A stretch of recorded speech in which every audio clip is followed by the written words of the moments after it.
Paraan ng pagtitimpla ng kalamansi juice. Una, hugasan natin ng mabuti ang mga kalamansi.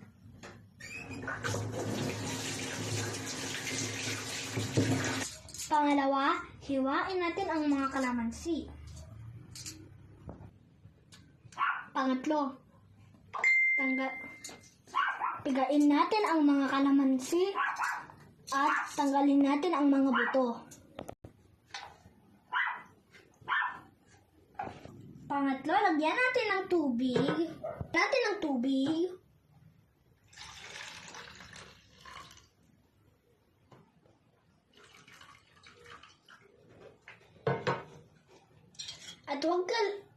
At huwag kakalimutan na maglagay ng asukal.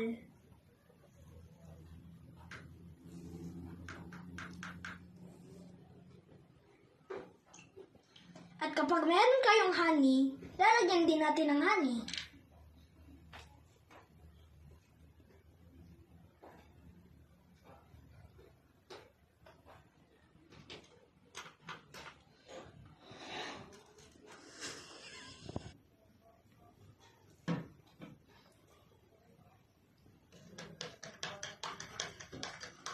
Nating mabuti.